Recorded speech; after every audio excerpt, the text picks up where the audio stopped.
Nous avons le plaisir et l'honneur de recevoir ce soir François Burgat, qui est directeur de recherche émérite au CNRS. Il est aussi un ami, un maître en sciences politiques pour moi, en tout cas. Il m'a enseigné, même si on a presque le même âge, mais j'étais son étudiant. François Burgat, il a une particularité qui est de plus en plus rare parmi les chercheurs en sciences sociales qui travaillent sur le monde arabe actuellement, en France en tout cas, c'est qu'il parle l'arabe, qu'il a fait 24 ans de sa vie professionnelle sur le terrain entre l'Algérie, l'Égypte, le Yémen, la Syrie et le Liban. Il ne prétend pas connaître la région comme une bonne partie de nos chercheurs actuels sans parler la langue et sans faire des longs séjours dans différents pays et dans différentes communautés. Je vous signale, et vous devez le connaître, le savoir mieux que moi, que son dernier ouvrage, Comprendre l'islam politique, qui est paru en français et il va apparaître dans une semaine en anglais. Il a déjà été traduit en espagnol et en arabe. Il a plusieurs autres ouvrages qui ont été presque des classiques du domaine sur lequel il a travaillé durant toute sa vie professionnelle. Et il y a plusieurs éditions de plus en plus sur ces ouvrages, en plusieurs langues. Aujourd'hui, François Burgat va nous parler pendant une quarantaine de minutes. Après, on ouvrira le débat avec la salle sur la question de la radicalisation et la France. La façon avec laquelle l'État français ou les institutions publiques françaises gèrent la question de la radicalisation, si gestion il y en a, ou l'utilise, ou l'instrumentalise, ou etc., etc. On verra tout cela avec François Burgat, à qui je donne la parole. Et merci encore une fois, François. Merci beaucoup, Salam. Merci à toute l'équipe du CAREP, à laquelle je suis associé. On le dira dans le cours du débat, peut-être pour déterminer exactement les limites de mes responsabilités. En clair, c'est Salam qui fait tout. Et moi, je suis quelque part dans la superstructure juridique de l'institution à titre totalement bénévole. Mais ça ne m'empêche pas d'être très heureux d'être dans ces locaux et savoir qu'il existe un ancrage institutionnel de plus où peuvent être diffusées des études qui ne sont pas biaisées par les mécanismes particulièrement pervers du lobbyisme politique qui sévit dans notre beau pays comme ailleurs sur la planète. Donc c'est un petit peu la raison pour laquelle, je le dis souvent, c'est pas pour le chèque que je ne touche pas à la fin du mois, mais c'est parce que j'ai l'intime conviction qu'une institution qui permet d'ancrer dans le paysage académique et d'études une autre voie que celle de trop d'institutions qui sont appropriées par des camps politiques, c'est quelque chose de positif, c'est quelque chose dont on a besoin. Donc merci à l'équipe du CAREP, merci au CAREP d'exister, merci bien sûr à vous toutes et tous d'être là ce soir, même si ce n'est pas le pire endroit quand même pour venir à Paris, hein, en face des escaliers de la grande bibliothèque. Ce n'est pas une cave du fond des banlieues, ce sont des très beaux locaux et je m'en réjouis. Je vais parler de la radicalisation. Je m'auto-inflige le biais que je vais dénoncer toute la soirée. Pour être clair, j'aurais dû dire, je vais parler, quel est le non-dit du mot radicalisation? Il manque un mot derrière. C'est la radicalisation de l'autre, c'est la radicalisation islamique. Hein.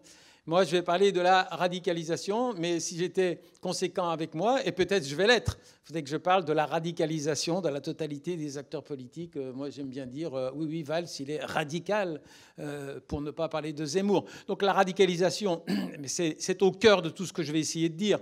Ce n'est pas le péché de l'autre. C'est un processus complexe qui a besoin, pour se produire, de partenaires. On ne se radicalise pas tout seul. On se radicalise contre. on se radicalise contre un dysfonctionnement. Et bon, mais j'ai déjà tout dit, je pourrais presque m'arrêter. On se radicalise contre un environnement qui n'est, pour le sens commun, pas impliqué dans la radicalisation, alors que peut-être il est directement impliqué dans cette radicalisation. Je ne pense pas qu'il y ait un gisement de sens à passer une demi-heure à dire ce qu'on entend par radicalisation. Mais pour qu'il n'y ait pas de malentendu, pour moi, radicalisation, un individu se radicalise quand il commence à avoir un imaginaire binaire, clivant, potentiellement conflictuel. Il y a nous, il y a eux. Mais c'est dans l'imaginaire. Et puis après, il y a le lexique. On va qualifier de façon positive ou non. C'est mieux quand l'autre est qualifié de façon négative. Au moins, il y a des raisons. Mais il peut y avoir un lexique de rupture qui ne stigmatise pas l'autre par ce qu'il fait, mais par ce qu'il est. Et là, oui, c'est mauvais. Hein, un lexique de division des acteurs dans lesquels nous évoluons. Et puis, bien sûr, après l'imaginaire, le lexique, on adopte des modes d'action de rupture. Hein. On est prêt à passer, à mettre en œuvre. Bon, eh bien, le deuxième stade de la radicalisation, adopter un lexique binaire, clivant, potentiellement conflictuel. Il n'y a pas que les musulmans qui en sont à ce stade-là dans notre société. Hein. Ce sera bien sûr un point d'appui constant. Depuis que j'ai dépassé un certain chiffre critique dans l'évolution de ma trajectoire temporelle, depuis que je me sens parfois un petit peu vieux, tout le temps, souvent au début des conférences, je dis, si par hasard mon vieux cœur ne voulait pas me porter jusqu'à la fin de ma prestation, je préfère vous donner la conclusion tout de suite, comme ça vous ne vous seriez pas déplacé pour rien. À quelle conclusion est-ce que je veux arriver ce soir? Quelle est l'idée que je veux illustrer et dont je veux vous convaincre qu'elle peut nous servir à comprendre ce qui se passe et à nous mobiliser contre ce qui se passe? Alors, petite parenthèse, je ne vais pas vous dire grand-chose de nouveau ce soir.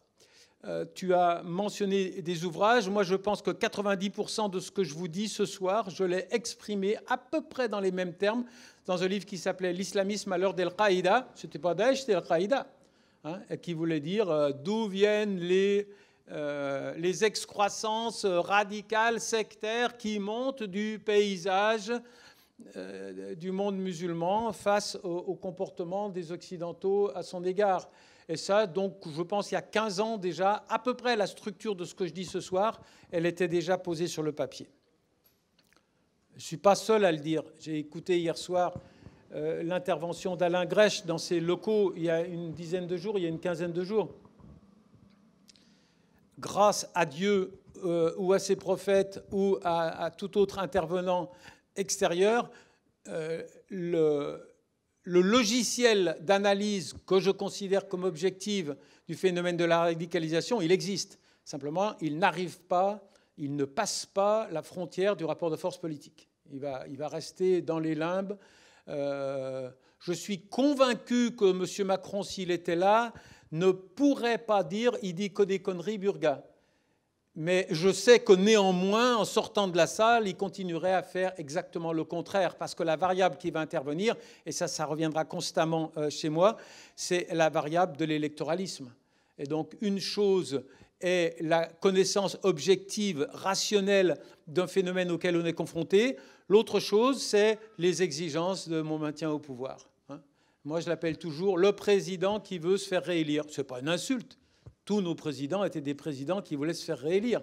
C'est pardonnable. Mais disons qu'il y en a peut-être eu dans le passé qui avaient des statures d'hommes d'État et qui étaient prêts parfois à prendre le contre-pied du sens commun, quitte à mettre en jeu peut-être leur réélection. Eh bien maintenant, c'est fini. Et je vais vous le montrer ce soir une fois que j'aurai dit ces phrases qui concluraient mon intervention. Ce sujet, en fait, je l'avais proposé à Salam bien avant les événements de la préfecture de police. Alors, peut-être pensez-vous, le pauvre, il a dû tout refaire sa conférence à cause de cette nouvelle vague. Et non, ma conférence est devenue beaucoup plus simple Parce que si étape il y a eu avec les événements de la préfecture de police, c'est l'explicitation, l'officialisation, l'institutionnalisation des dysfonctionnements du regard politique officiel sur le phénomène qu'on aborde ce soir. C'est-à-dire qu'avant, il y avait des nuances, il y avait des différences. Là, non. C'est tout le monde sur le même rang. Il y a peut-être eu 2 couacs dans le gouvernement, Sibeth Ndiaye comme par hasard, mais sinon, Premier ministre, ministre de l'Éducation, président de la République, même s'il a fait un tout petit... Vous savez, c'est le style en même temps. On essaye de continuer à cautionner le gros dérapage du sens politique, mais on essaye de rattraper avec des formules un petit peu absconses, opaques.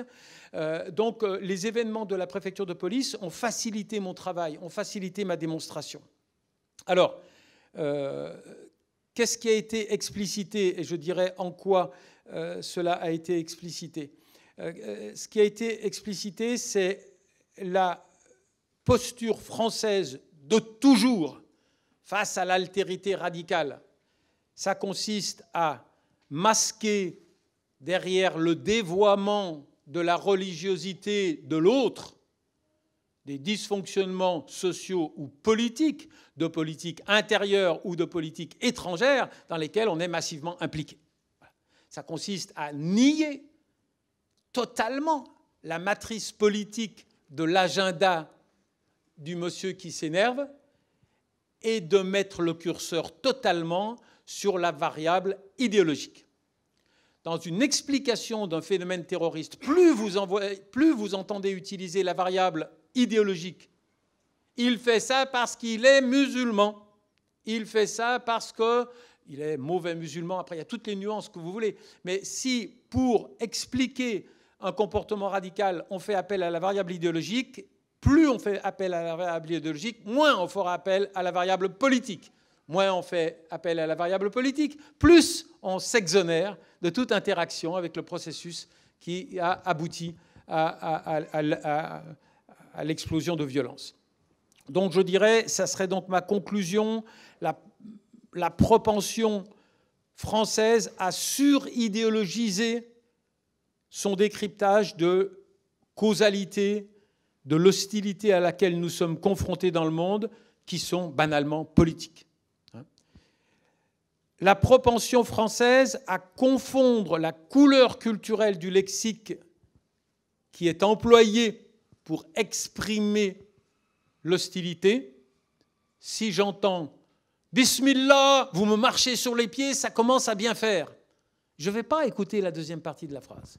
Je vais me focaliser sur la première. Il a dit « Bismillah », donc il m'est hostile parce qu'il est musulman. On va surdéterminer le lexique, on ne va pas écouter la variable politique qui arrive juste derrière. Vous me marchez sur les pieds. Ah non, non, non, il a dit Bismillah. Donc il est illégitime et il est enfermé dans son appartenance religieuse comme expliquant l'alpha et l'oméga de son comportement d'acteur. J'ai beaucoup d'autres formules comme ça qui pourraient résumer ma pensée. Nous nous focalisons sur le comment de la radicalisation. Il a utilisé un téléphone portable, oh là là là là là là, et puis Internet, et puis il est arrivé par le nord, il est reparti par le sud, et il a dit telle sourate. Nous sommes fascinés par le comment pour mieux évacuer notre incapacité absolue à nous confronter au pourquoi. Nous ne voulons pas regarder le pourquoi en face, donc nous nous étalons sur le comment de l'expression de l'hostilité que nous générons. Autre façon encore de le dire, ce sont des fois des titres que j'ai donnés à des papiers. La radicalisation résulte-t-elle du salafisme d'une minorité des autres ou de l'égoïsme de la majorité des uns? Voilà, tout est dit. Tout est résumé dans ce que j'essayerai de faire passer. Notre propension à faire primer une variable idéologique à laquelle nous attribuons la radicalisation, la montée en hostilité de l'autre, pour évacuer le regard introspectif qui nous permettrait de nous apercevoir que nous sommes impliqués dans le processus qui a fabriqué la radicalisation. En quoi cette matrice explicative que je vous propose s'est-elle explicitée au cours des jours écoulés? Pourquoi mon boulot est plus facile ce soir qu'il ne l'aurait été il y a 3 semaines? En 2015, je vais dire un truc, je ne suis pas très fier, ne le répéter à personne, mais je fais partie des gens qui ont voté pour Macron. Bon, je n'avais pas envie de voter pour Marine Le Pen. Je savais bien que tout n'était pas parfait, mais il y avait des facettes du personnage qui avaient retenu mon attention.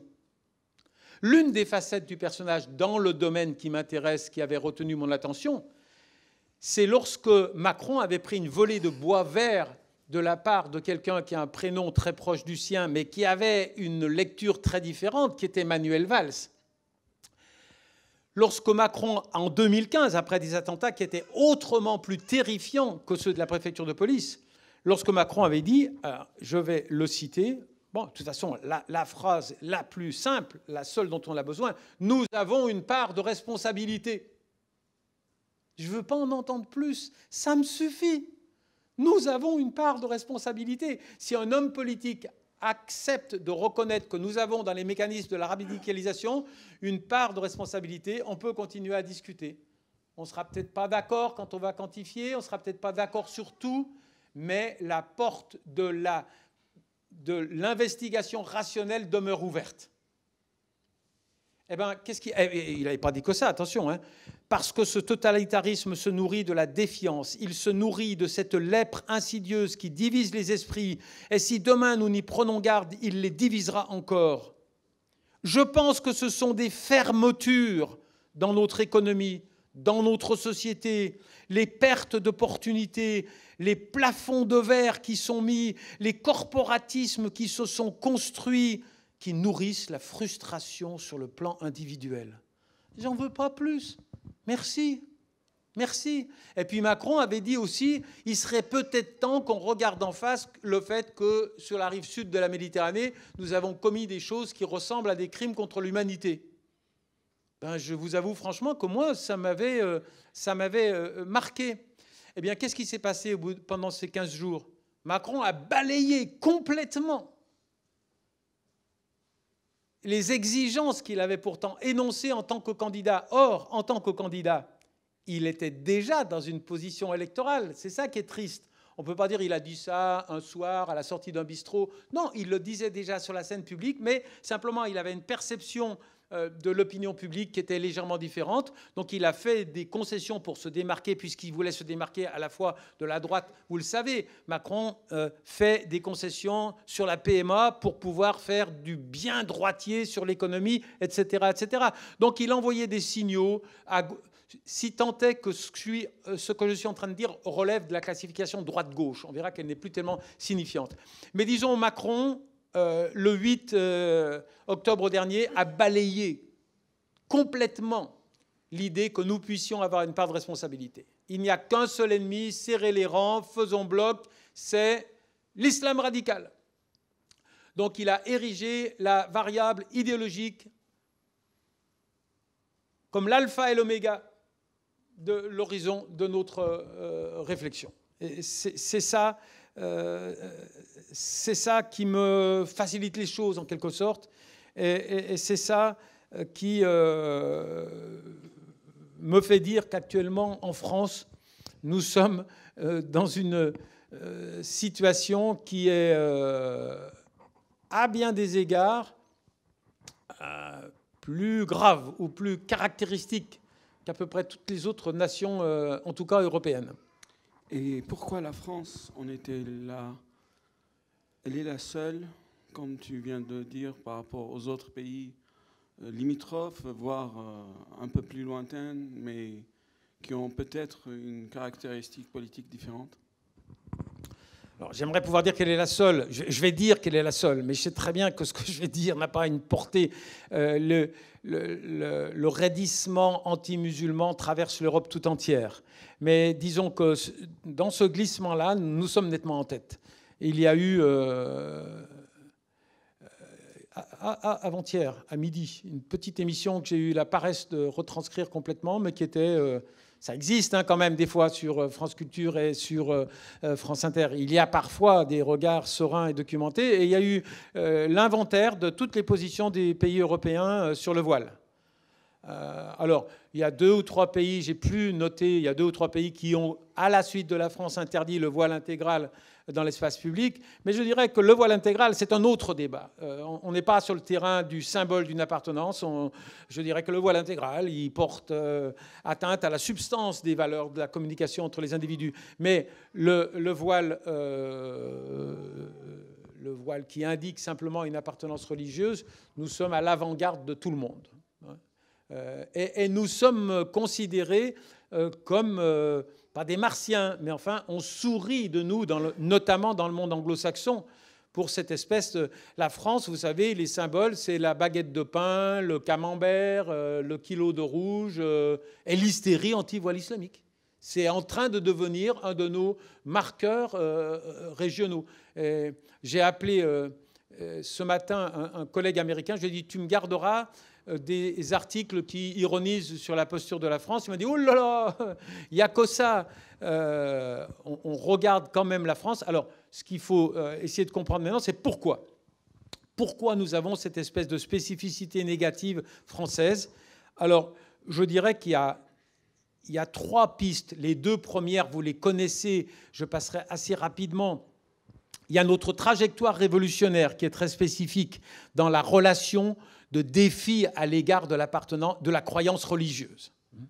Notre révolution a fait de la religion, qui était dans les mains d'un appareil d'État religieux, qui était un outil de la monarchie, notre trajectoire révolutionnaire a fait de la religion l'ennemi, ou en tout cas de l'Église l'ennemi. À la différence du monde anglo-saxon, nous avons érigé en point de passage obligé la rupture avec la croyance religieuse pour entrer dans la modernité politique. Ça, c'est français. Ça n'est pas anglo-saxon. La transition dans le monde anglo-saxon avec la modernité politique, avec le parlementarisme, n'a pas exigé la rupture avec le sentiment religieux. Et ça, c'est très important à comprendre. Et ça fait longtemps que j'ai essayé, ça je le revendique un petit peu, de le mettre à jour. J'aime pas personnaliser, je vais citer une dame, mais je pourrais en citer d'autres, c'est pas tellement important. Mais pourquoi Madame Badinter ne parvient pas à accepter qu'une dame portant un voile puisse participer à la dynamique universelle par laquelle les femmes tentent d'élargir leur espace familial et leur accès à l'espace public? Madame Badinter, enfin, disons, les féministes laïcistes ou laïcardes dénient à une femme qui n'a pas rompu avec l'appartenance religieuse le droit de faire partie de la dynamique de modernisation de la femme. Ça, c'est très français. Ça, c'est très français. Pourquoi? Nous avons en France le sentiment que nous avons le monopole universel de la trajectoire de modernisation. On ne parvient pas à comprendre que la relation entre le religieux, l'appartenance religieuse et la dynamique de libéralisation politique est ce qu'elle est dans le contexte français révolutionnaire, mais elle a pu être différente ailleurs. Ça, on n'arrive pas à l'accepter. On n'arrive pas à accepter que la relation d'une femme musulmane aujourd'hui, que ce soit au sud de la Méditerranée, où, je sais, c'est dangereux, quand on traverse la Méditerranée, il faut faire attention, on n'est plus dans le même contexte de référence. On n'est plus dans une société où la référence musulmane comme référence endogène peut prétendre au monopole de l'universel. Non, bien sûr, mais même des 2 côtés, lorsqu'une femme fait preuve d'un attachement à son appartenance religieuse, le mécanisme n'est pas le même lorsque c'est une femme qui n'est pas musulmane. Qu'est-ce que je veux dire par là? Je veux dire que l'appartenance religieuse dans le monde musulman n'est pas, dans toute la période coloniale, dans la position où elle a été dans la trajectoire révolutionnaire française.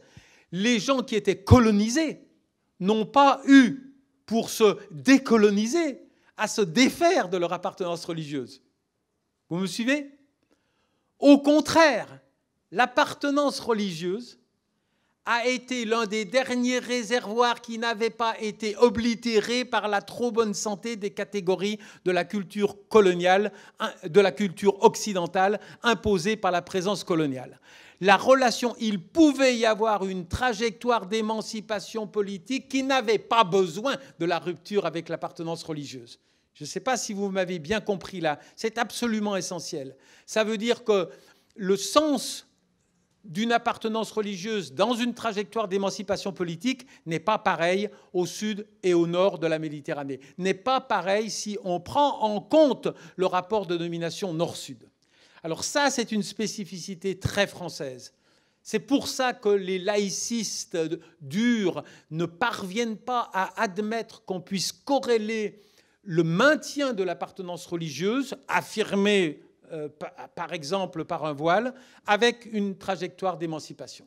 Et ça, il faut le dire, il faut l'intellectualiser. Il faut dire non, vous savez, il peut y avoir un féminisme islamique. Nous n'avons pas à être en hostilité. Et là, bien sûr, nous tombons sur ce piège intellectuel constant dans la relation au monde musulman. Nous pensons avoir le monopole du lexique qui exprime l'universel. Nous n'admettons pas qu'un lexique qui n'est pas directement corrélé à notre patrimoine historique puisse exprimer le bien.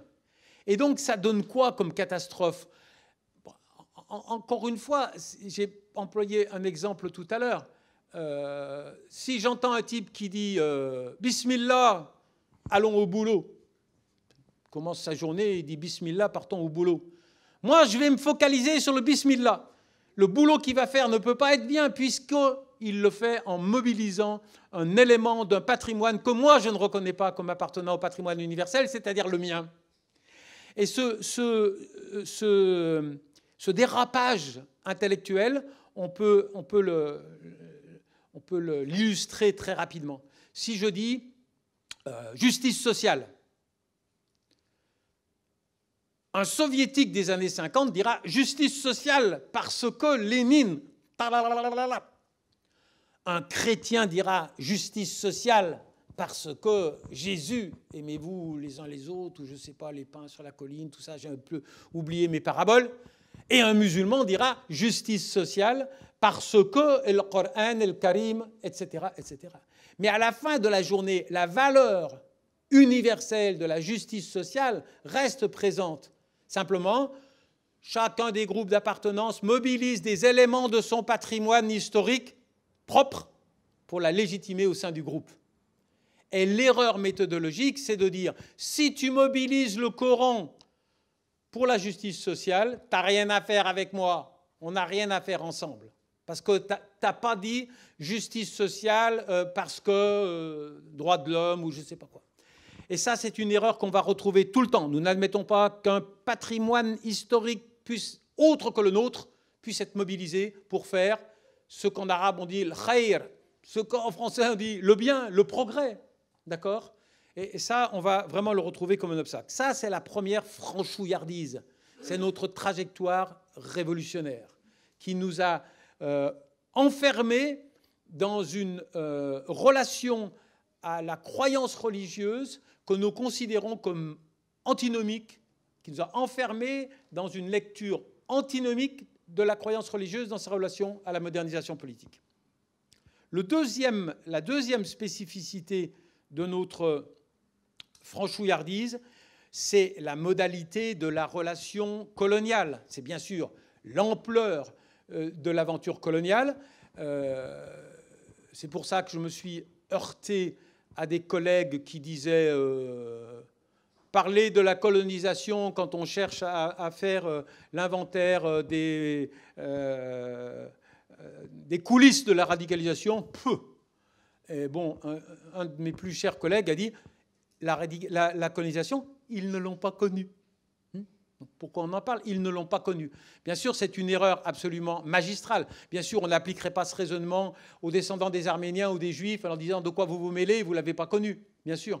Bon, la France, en matière d'expérience coloniale, elle est très française. On n'est pas comme les autres. Les anglo-saxons, ils vont chercher, très cyniquement, à capter les circulations de marchandises et de biens à leur avantage. Point barre. Ils ne vont pas chercher à enseigner aux colonisés nos ancêtres, les Gaulois. Non, jamais.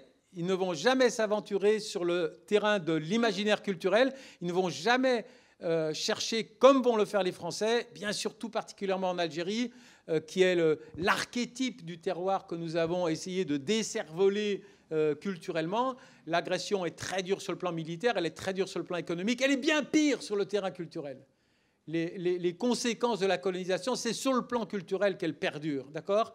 Et donc, nous avons toujours confondu les valeurs universelles avec les matériaux symboliques qui légitiment ces valeurs dans le groupe. Et donc, un mec qui a un chapeau qui n'est pas de la forme d'une autre ne peut pas être un mec bien.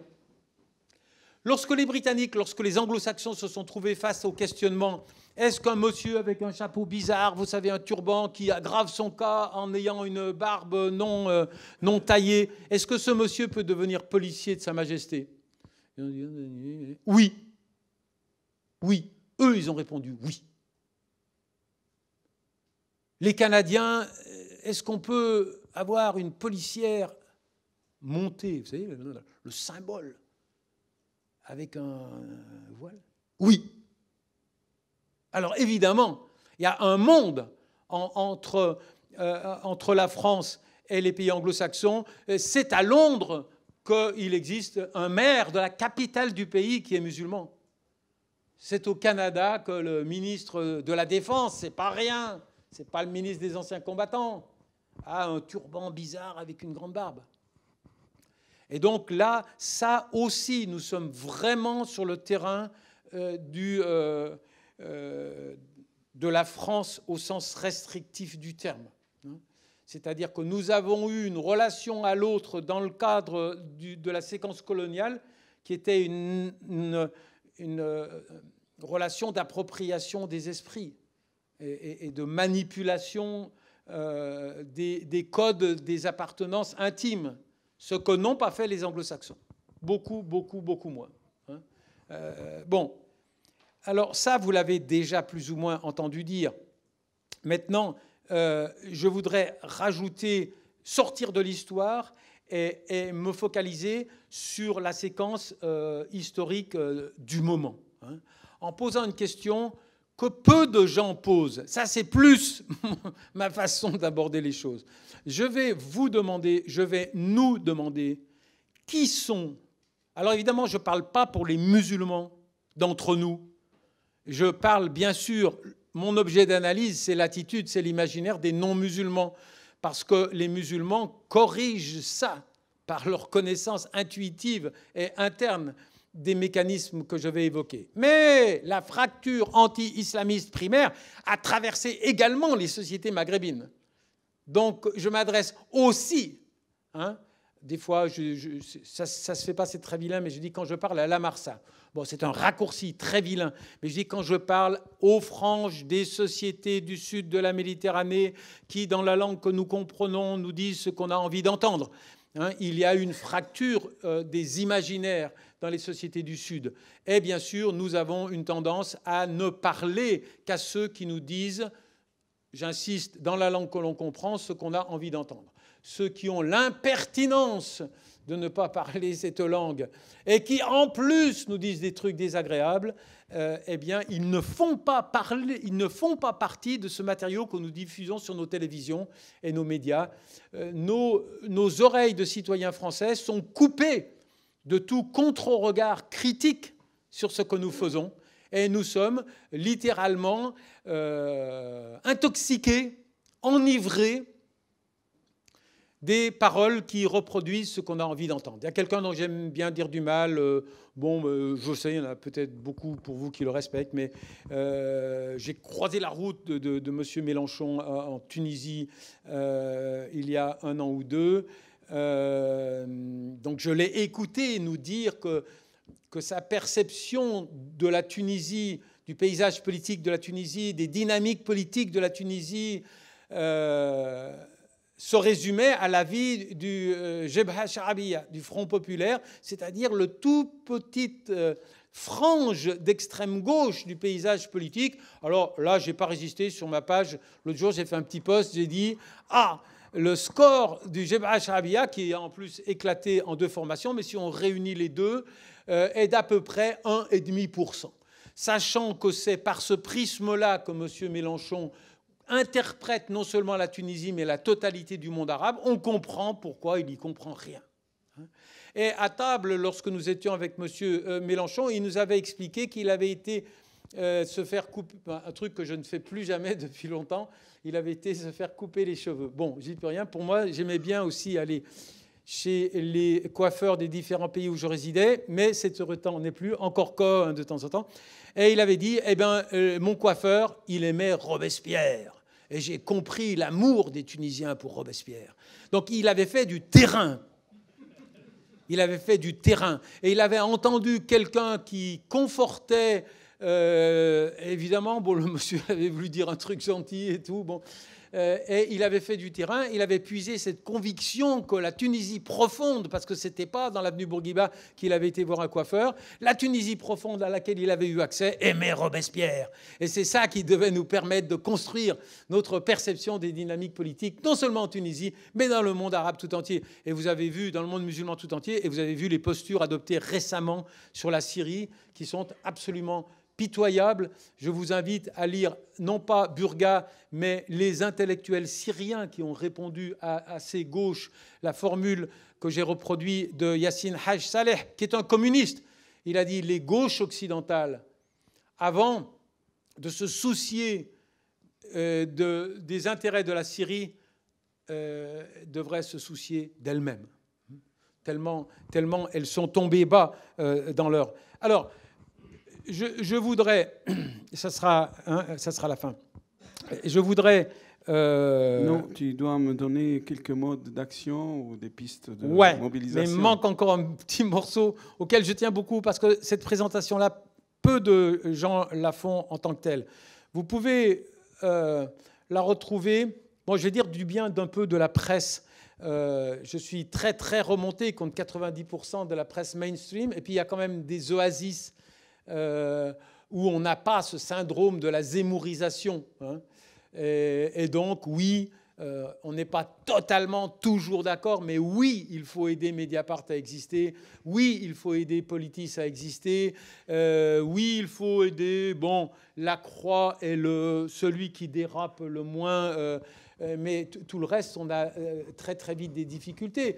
Le monde diplomatique a gardé une colonne vertébrale analytique.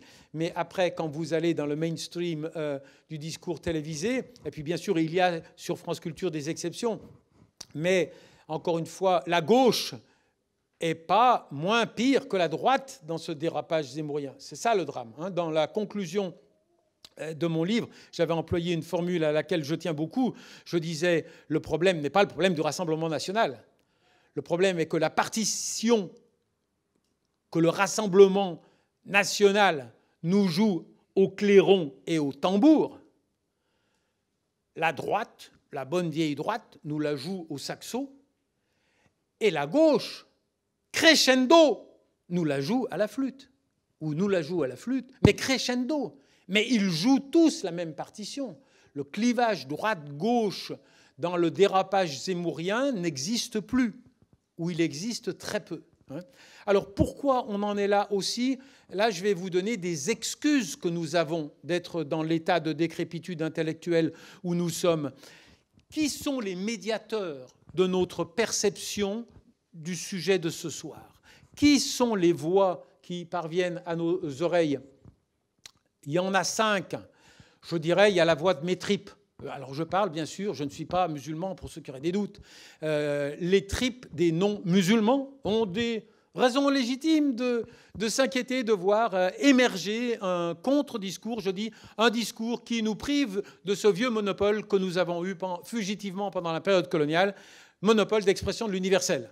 nous sommes privés par des voix qui, avec le lexique musulman, veulent nous dire non, non, on peut.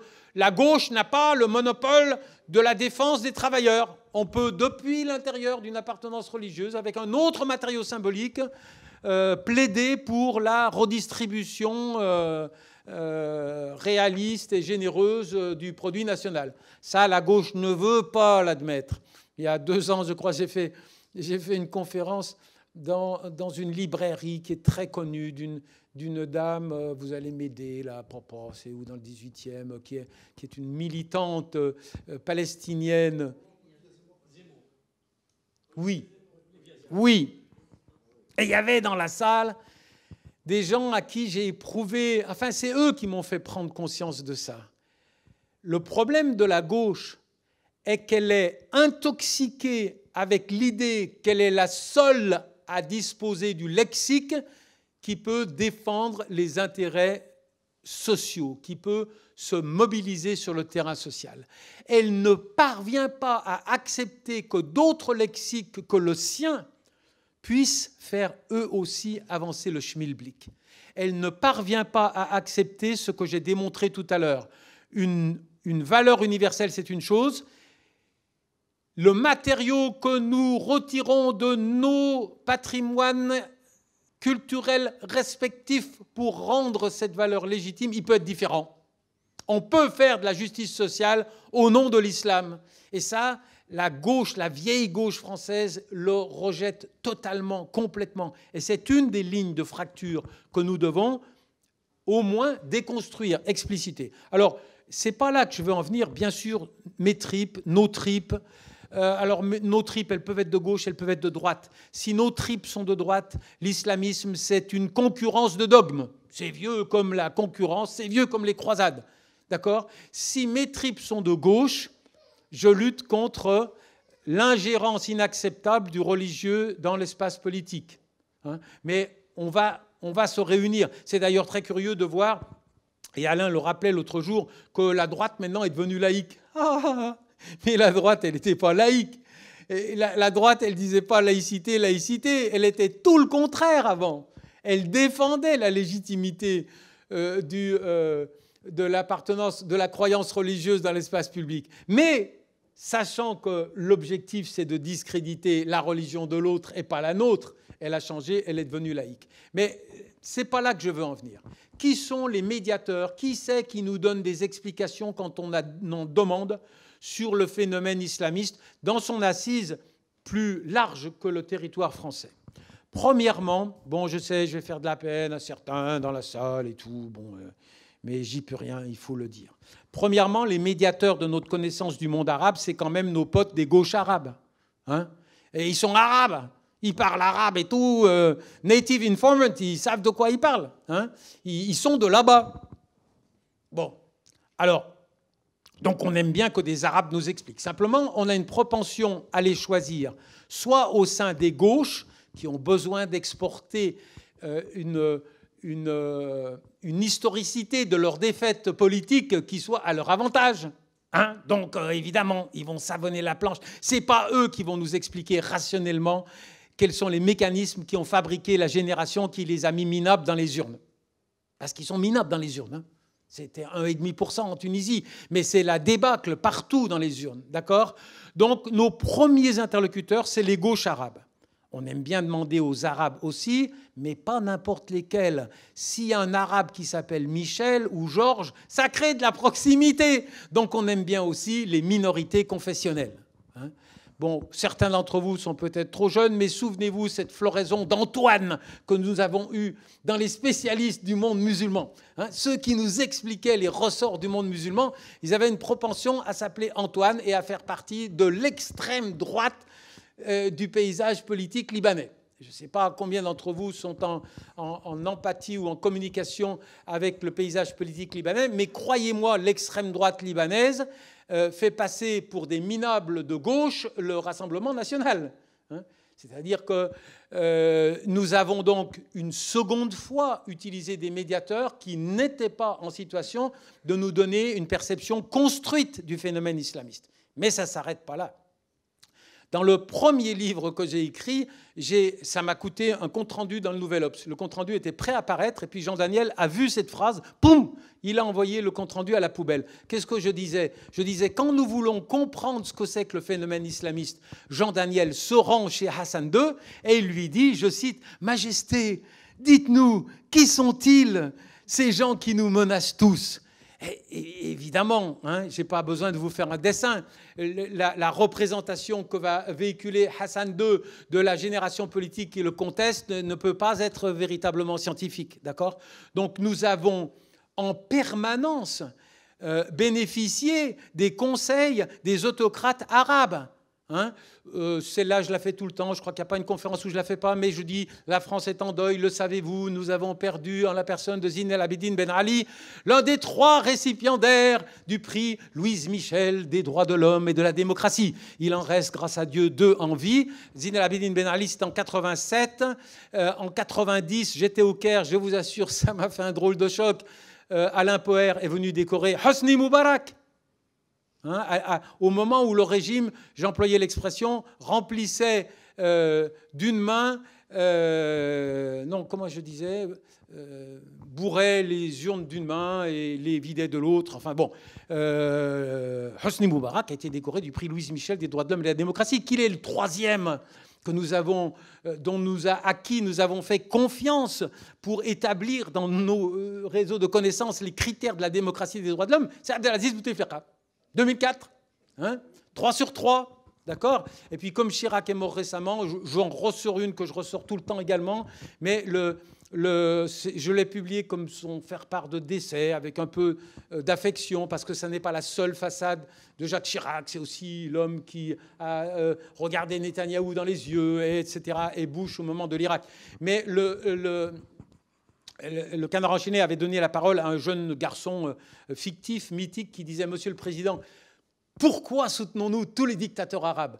Et Chirac lui disait « Mais mon jeune ami, leurs peuples ne veulent plus s'en charger. Il faut bien que quelqu'un le fasse. Hein » Donc nous avons pendant des décennies puisé auprès des autocrates arabes la compréhension des dynamiques politiques qui les menaçaient. Ça, c'est les anciens. Maintenant, il y a les nouveaux. Qu'est-ce qui s'est passé quand MBS est arrivé au pouvoir en Arabie Saoudite? Rien de très original. MBS a changé de logiciel. Il a adopté le logiciel des autocrates de l'Afrique du Nord. Il a commencé à nous dire « Comptez sur moi, je vais vous fabriquer du musulman moderne et modéré. Vous pouvez compter sur moi.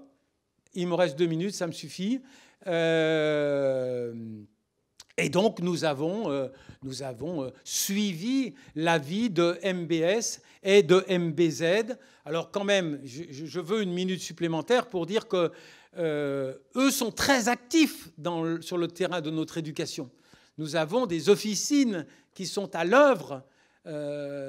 C'est pour ça que je n'ai pas peur de dire que je parle depuis une institution qui est en partie adossée à un centre d'études à Doha.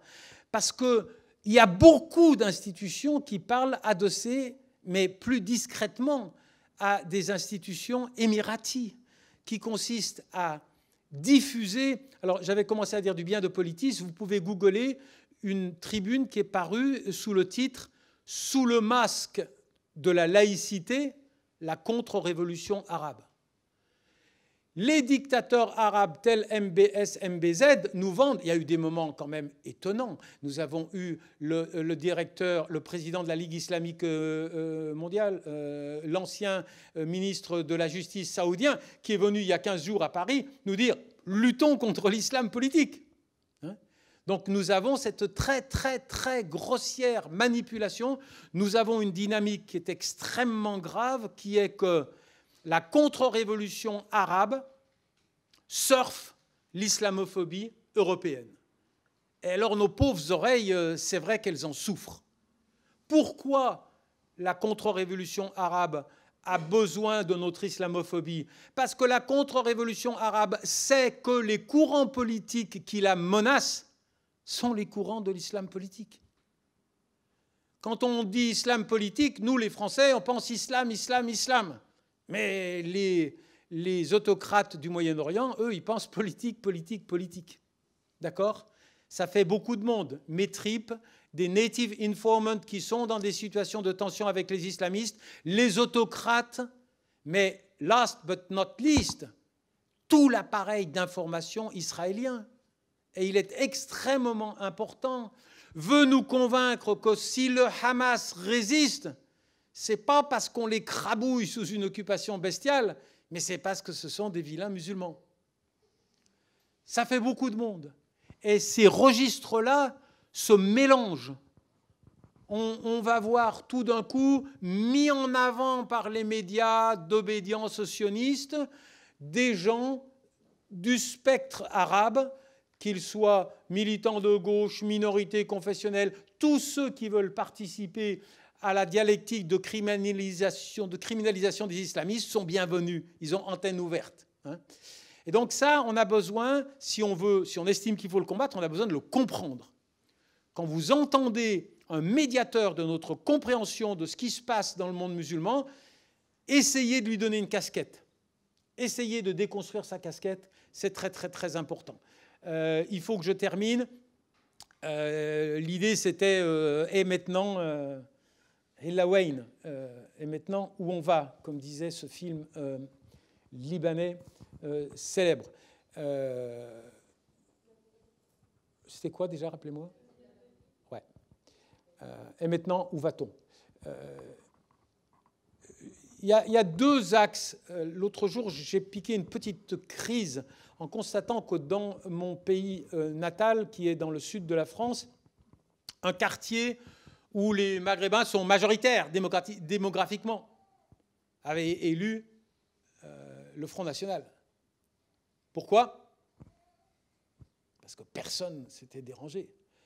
Alors bon, je pense que l'une des pistes, aucune piste, moi je suis très pessimiste, mais tous ceux qui ne sont pas d'accord avec ce processus de criminalisation de la communauté musulmane doivent savoir qu'ils ont quand même 6 millions de voix à portée de la main et que, bon, je dis très méchamment, Macron ne marche pas au principe, il marche au sondage.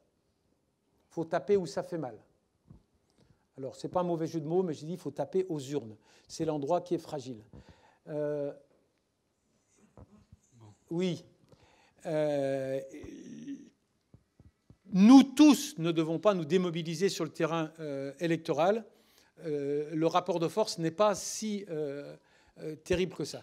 L'autre levier, je pense, qui pourrait faire évoluer, parce que je crois que nos dirigeants ne sont pas complètement idéologisés. Pour une part, ils le sont. Mais encore une fois, Macron est le monsieur qui a dit « nous avons une part de responsabilité ». Pourquoi il ne le dit plus? Il ne le dit plus parce qu'il se dit « ça va me coûter trop cher sur le plan électoral ». Et l'une des façons d'influer sur la perception des enjeux est de manier le levier international. La France est en train de se discréditer à l'échelle mondiale par cette espèce de crispation qui fait d'elle un État à part. J'ai dit, c'est plus camembert, baguette et bouteille de rouge. C'est hystérie anti-voile aussi. Et je pense que nos amis de par le monde, tous ceux qui aiment la France des Lumières, ont un rôle à jouer en attirant l'attention sur le fait que, bien sûr, la direction qui a été prise par le gouvernement après la préfecture de police ne soigne pas la plaie qu'elle doit résorber, elle l'aggrave. Elle n'atténue pas les dysfonctionnements, elle les aggrave. Et elle prépare en quelque sorte le prototype du prochain, comment s'appelait-il, Michael Harpon, que nous allons inévitablement croiser sur notre route s'il ne se produit pas dans les mois à venir une réaction substantielle. Merci infiniment de votre attention. Merci beaucoup. Merci François Burga.